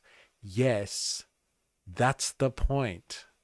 They are to become the oppressing class, because that would be the only way to overthrow a bourgeois system. That would be the only way to change this type of living fundamentally, because it's not going to change itself, even if it's ready and it's ripe to be picked off the tree or off the vine, to use an analogy like that. Like you have to still pick it off the vine. Like, it won't just kind of fall off itself. Like, I know that analogy does fall short, because fruit will eventually, once it's ripe enough, fall off. But like in this case, in the social theory case or sense, or in Marx's own way of looking at this stuff, there has to be a certain effort made by the underprivileged class, the proletariat, the working class. They'll actually have to literally force themselves upon the system to make some type of significant change. It's not a gotcha moment, like you're just as bad as the people that you say that you're trying to that are oppressing you. Yeah, they're oppressing you, they're oppressing the working class under the framework of capitalism. So if you set up a system that was outside of the capitalist mode of production, and you had the working class trying to lead society, control society as the dictatorship, then that would lead to a different type of society that would end up in a place where you wouldn't really need class relations at all. You just have to kind of get there in the first place. There at least is a vision there. There is some type of outlook, some type of objective beyond just perpetuating bourgeois society, which just basically means perpetuating a mode of existence that's built around profit and continuing the accumulation of capital. Right. That's the whole premise of socialism, though. Soviet supremacy. Yes, it's much more volatile when you can have endless riches and manufacture consent against people based on their race, their sex, and even with McCarthyism, because of the anarchy of the free market. It serves the benefits of a few capitalists when you can divide the proletariat. Yes. And so under this system, that's the style of domination. That's the style of oppression. Look, I'm sure under the working class, there will be a different form of oppression, which is what we're talking about here. But like, what type of oppression do you want to live under? Like, do you want to live under the oppression of the bourgeoisie, or do you want to give something else a crack? And like, this is where people start to argue over, well, this is what happened in the 21st century. You have this type of oppression. Is that acceptable? Like, do you really want to go down that route again? Like, did the Russians do it right? Did the Chinese do it right? Did the Cubans do it right? Like, all this sort of stuff. Obviously, there was problems with how these people approach things in the 20th century. That much is apparent. That much is evident. But like, again, do you never try something again just because you don't get it right the first time? Like, in true bourgeois entrepreneurial spirit?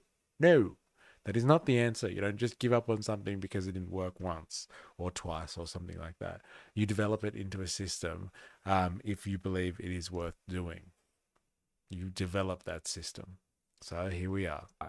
And isn't this really just the same kind of power dynamic they're accusing others of, and now they're using this narrative as a way to put themselves into power? And a final problem is that those with this particular idea seem to think that society is always in this growth or progress, that things are constantly getting better. Society is getting better, and government can and should have more power to be able to enforce these. See, this is where he's wrong, okay?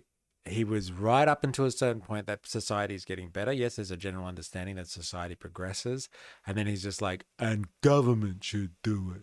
Because socialism and communism is when government does stuff. So like, it's starting off on a false premise, this analysis here. It would have been nice if he just stuck to the utopian side of things. That like, okay, it's based on an assumption that people are getting better, because that is questionable. It is questionable. Is history moving in a direction where like humans are actually getting more and more civilized? And you would hope that they are, but it's still a massive assumption. But like his assumption here, he's coupling this assumption with like, ooh, government does stuff. Like that's got nothing to do with it. Is getting better, and government can and should have more power to be able to enforce these kinds of equality. But in reality, we know that the world is not necessarily getting better. In some ways it is, of course, in terms of technology and healthcare and many other advances in human life. But as Christians, I confess that sin is just a part of reality. It's a part of nature. This is why Marxists are generally opposed to Christianity, a view that says that man is inherently sinful, does not really work with an idea that the government must enforce this kind of equality, because we must confess that though equality is a good, and that we should care for victims and those who are abused and victimized in various different ways, we can't force that to change. We can't force that to stop.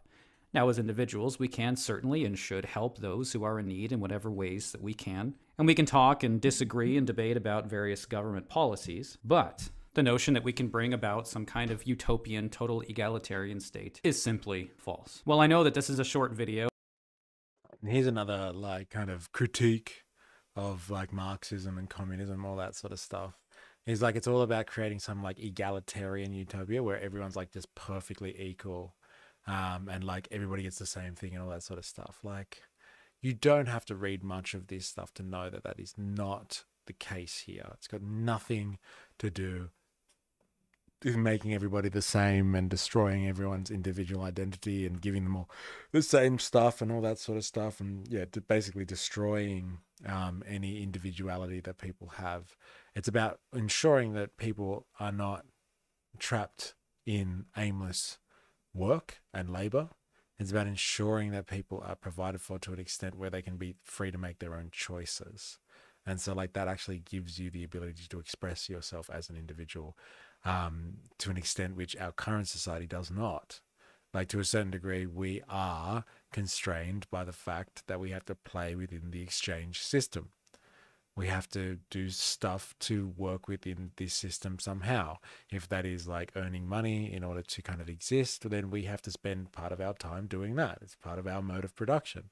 And so like, are you really liberated or completely liberated or completely able to express yourself as an individual when you have to spend a good portion of your life having to engage yourself in some type of productive endeavor, whether you work for yourself or you work for somebody else? Like, you still have to, at the end of the day, be productive in a system which values your exchange, your ability to exchange your whatever goods you make, or even exchange yourself as a laborer.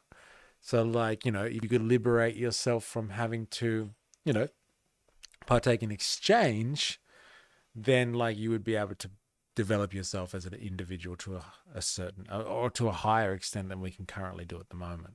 So like, it's got nothing to do with egalitarianism. Like, I don't know exactly where this bullshit myth came from, but like, it is very pervasive and it has completely derailed like the idea of communism, I would say. Like, it's completely derailed it, because like, from the bourgeois mindset, like from this, you know, cult of the individual mindset, it's so easy to be like, no, egalitarianism is like antithetical to individuality, because everyone would just be the same and they all get the same stuff. We all live in the same shoebox and we work in the same labor camp, like kind of thing. It's just like, no, it's got nothing to do with that. It's got nothing to do with that. It serves the benefits of a few capitalists when you divide the proletariat. Well, especially over 100 years ago, working for a wage was seen as a form of slavery. Yes, it was. We talked about that last week, actually, I'm pretty sure. Prior to the Red Scare, it's similar to the anarchists saying, no God, no master. It is. And that's where, like, you know, Marxists and anarchists, although they completely disagree on how to get there, they both like think along the same lines as what is the ultimate objective. Like, what type of society are we looking for here? One where individual freedom reigns supreme, but like, how do you get there? How do you create the conditions for a truly free individual? And Marxists and anarchists will argue very, very, very starkly in terms of that trajectory. Like, where Marxists are more than happy to go through organizations and through, like, you know, basically using the existing state apparatus and like appropriating it for your own means, expropriating it. Like, the anarchists are like, no, you cannot use any of those oppressive structures at all. That will only breed more oppression. And like, they were right. The anarchists were right. They were well right before anyone in retrospect, any right-wing douchebag in retrospect was able to analyze that. The anarchists were very prescient and like saw that coming what's his name, Michael Bakunin, basically described what was going to happen in like Stalinist Russia and stuff like that, and Mao's China. He called it the red bureaucracy would be the result of kind of a dogmatic approach to a vanguardist approach to the dictatorship of the proletariat, and it would produce a red bureaucracy that would be like worse, he said, than living under like a capitalist regime. And like, you know, he was right to a certain extent.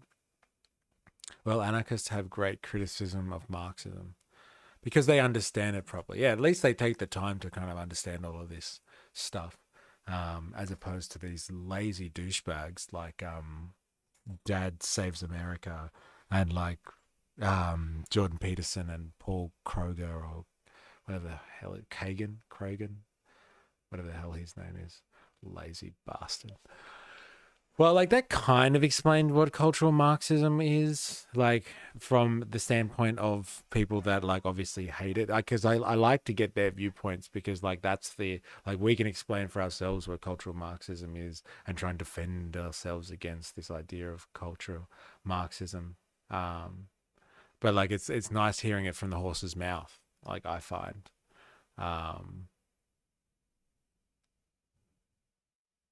The basics of cultural Marxism. Let's have 3 hours, seriously. What's wrong with these people? Who gets on and does things for hours on end? Who would do that? Huh? Part 3, cultural Marxism and political correctness. Philosophy tube. I might do this one. I think Philosophy Tube is like a kind of a lefty kind of channel.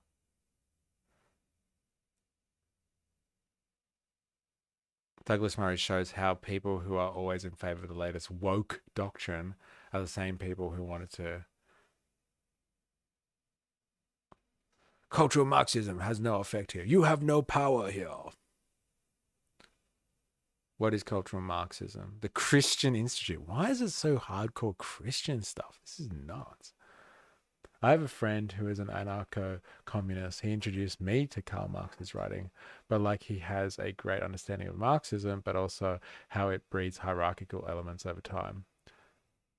Think cultural Marxism will be on Fox News. It probably was actually for a while, because it's old hat now, cultural Marxism, in terms of like it's been around, this concept, for a while. And like now people just straight out just talk about wokeism. They don't even go to cultural Marxism very much. Like look at all of this content, like the more popular ones is all like 3 years ago, 4 years ago, 5 years ago, 8 years ago. Like it's a bit of a dated term, I would say. Cultural Marxism is far-right conspiracy theory. Well, it is, I would say. David Pacman Show. I love that guy's name. This guy. He's the guy that we smashed the other day in terms of his propaganda.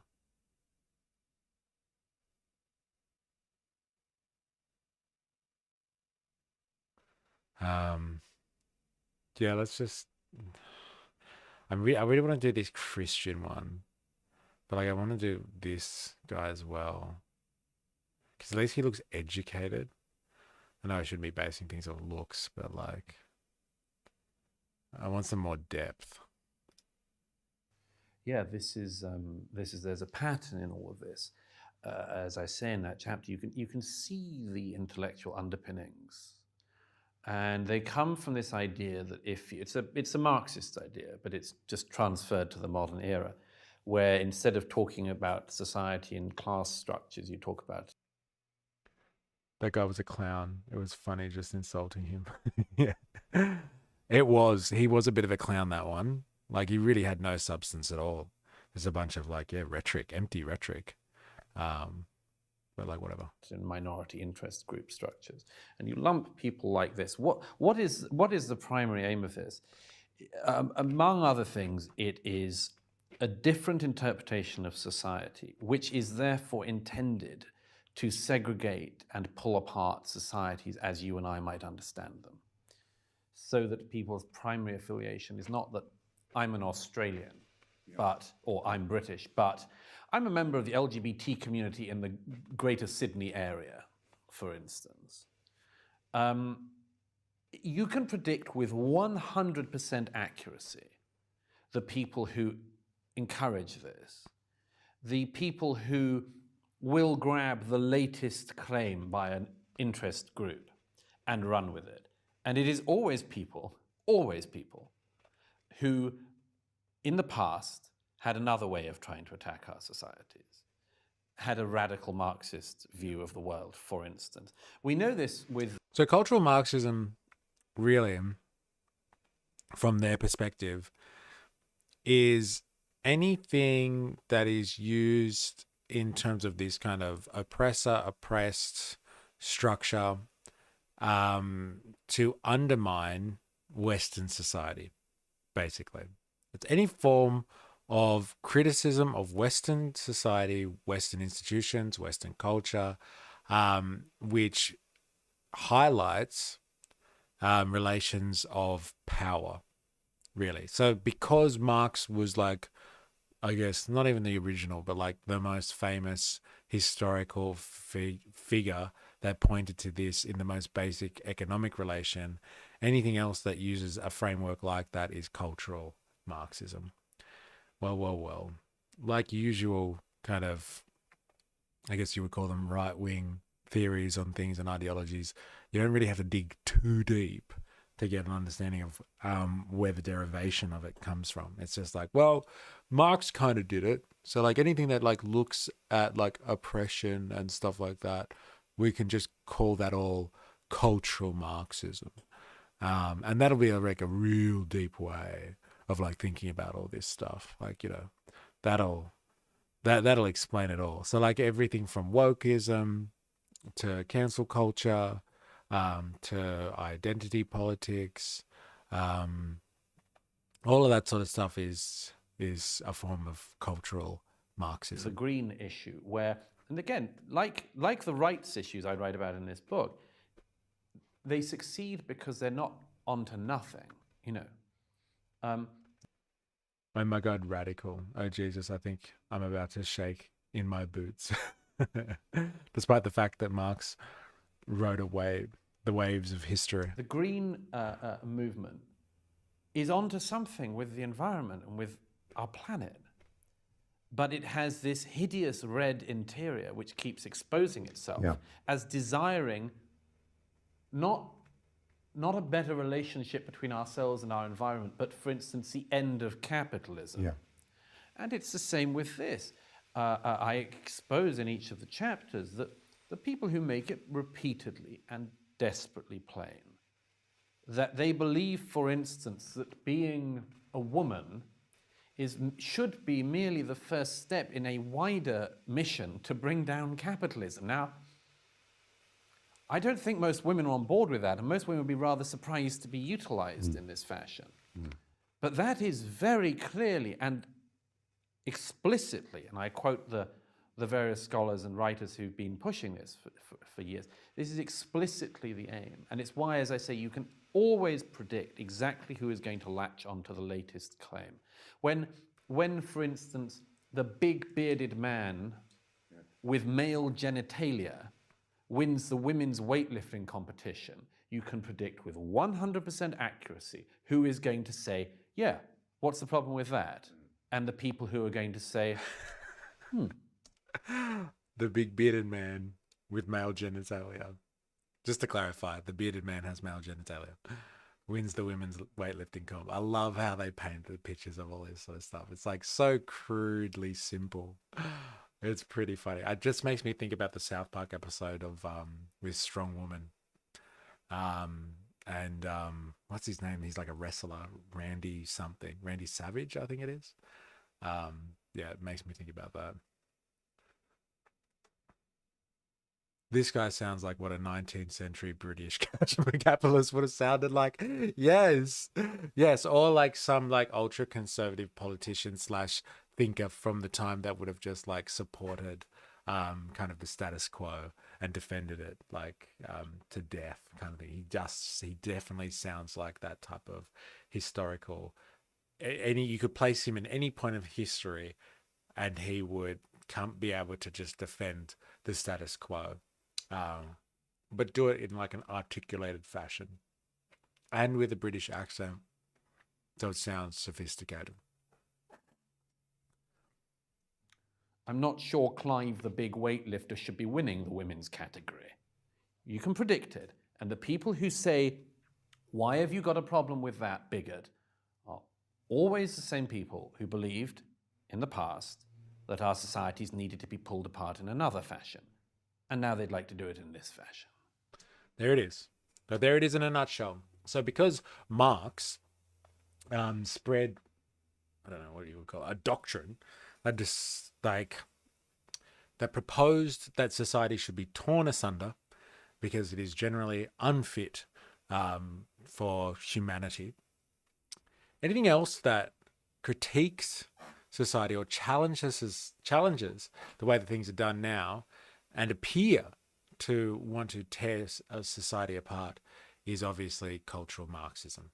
So like we had a general trajectory like before where it was kind of like Marx kind of developed into like kind of this critical theory, and then it developed into this postmodern kind of narrative of like power dynamics and oppression, and like basically society breaks down to power relations, and like now it's just like anyone who kind of criticizes capitalism and Western society is a form of Marxism. So it's cultural Marxism, because to be culturally Marxist is just to be on the latest trend of criticizing the way that things are done.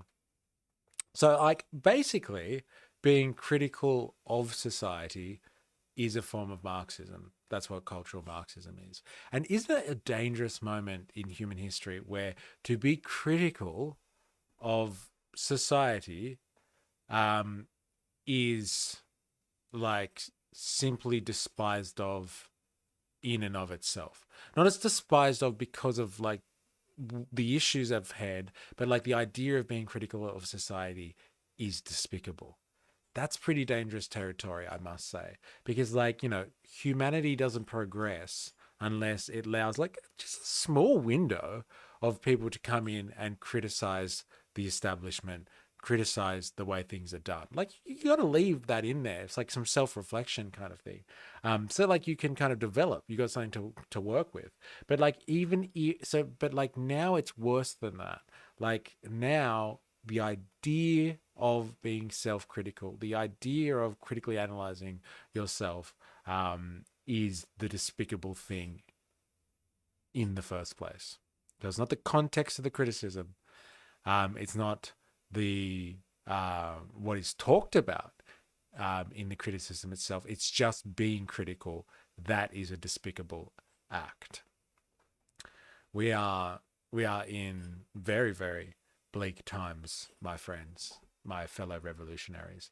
I do have very, very, very low hopes for humanity at this point, where anything critical of the status quo is just it's just cultural Marxism. Then the guy this fuckknuckle is talking to on the right looks like Pat Smear, a backup guitarist for Nirvana. Interesting. Very interesting. Now, I love the term fuckknuckle. I haven't heard that in a long time. That's a piece of Australiana. So if anyone's listening to this who is not Australian, if you would like a very, very scathing Australian derogatory term, look no further than the chat. Fuckknuckle. That's as cutting as you can get. I'm done with this guy. He sucks. He really sucks. Let's see what the Christians have to say. Out of a talk I was asked to give at the GAFCON. This arose out of a talk I was asked to give at the GAFCON conference in Jerusalem in 2018 on cultural Marxism, the challenge of cultural Marxism.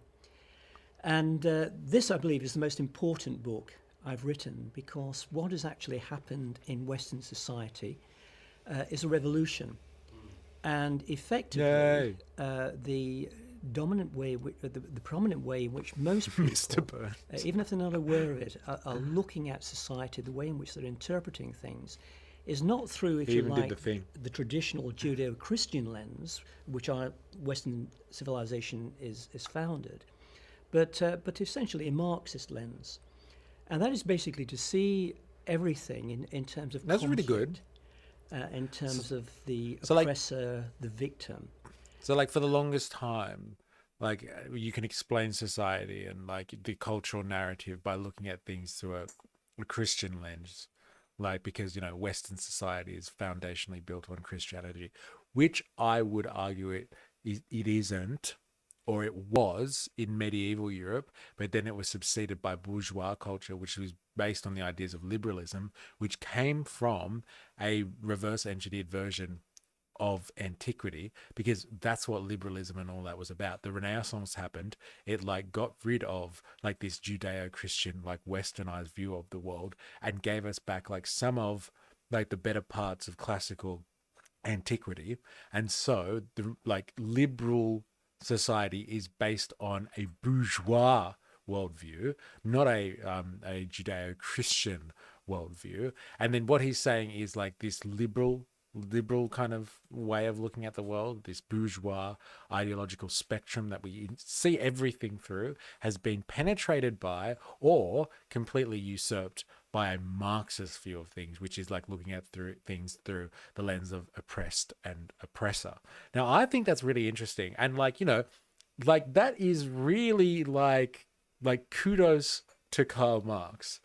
Because like if they truly believe what they're saying, these people, what they're essentially saying is like Karl Marx is potentially the greatest thinker of modern history, because he single-handedly, it took a whole bunch of Enlightenment thinkers before to change us to a bourgeois way of thinking. And now Karl Marx has single-handedly changed the entirety of society to look at everything through the lens of oppressed versus oppressor.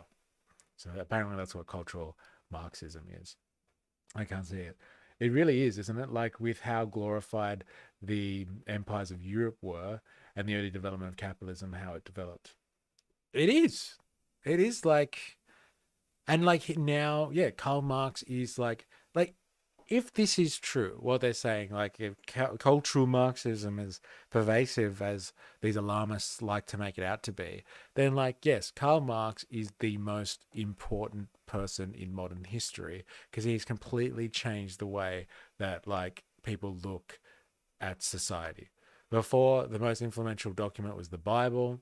Then you could argue like the most influential advent was something like then the Reformation, then like, you know, like the Renaissance and then the Enlightenment. And then Marx single-handedly has like rewritten the way that humans view themselves culturally and historically through the lens of oppressed and oppressor. Like what a mantle. Like I hope they realize what they're doing. They are literally saying that like Marx is the most important person in modern history. Mate, if the shoe fits, you go for it.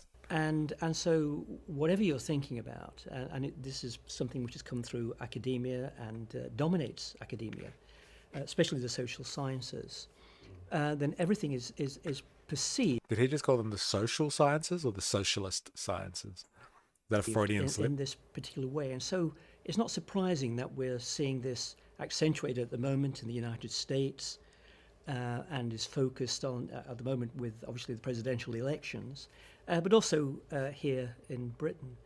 And so if we're going to understand where our culture is, and if we're going to, as Christians, going to engage with that culture to demonstrate there's a better way, then we need to really appreciate cultural Marxism, that this is the dominant way in which most people are viewing things.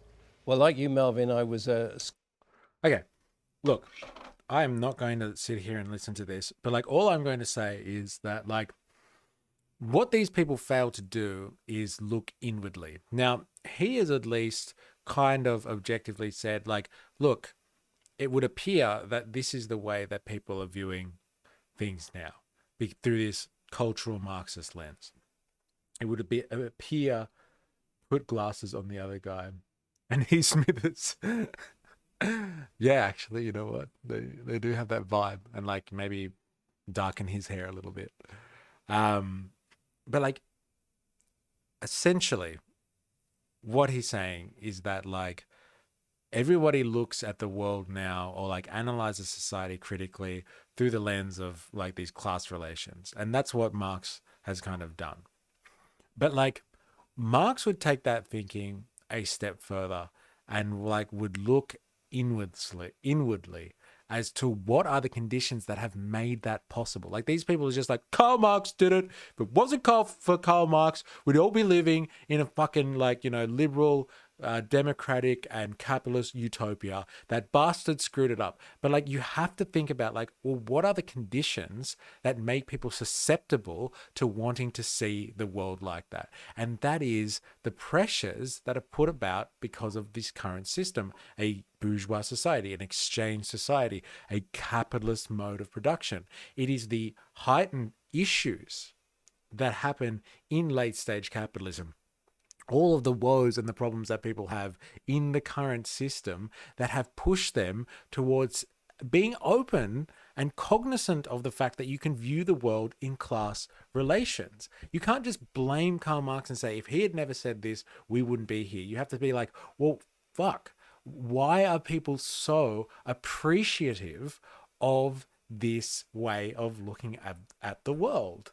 And so you can analyze from that we are in a position at the moment, and like the real question is, why are we at a position where people are susceptible to thinking like this, to seeing the world in like class relations or in antagonistic relations between like oppressor and oppressed and all that sort of stuff? Why are people looking at the world through this, you know, if the shoe fits kind of thing? What is the real issue there? Now, you could argue that there are probably multiple issues around that, but like I would say that like in terms of a collective consciousness, a collective understanding of the world, people are looking at the current system, the current mode of production, and with all of its contradictions and its failings and its mounting pressures, and saying like, shit, like if this is the way that things are going, we need to be analyzing like what's important out here.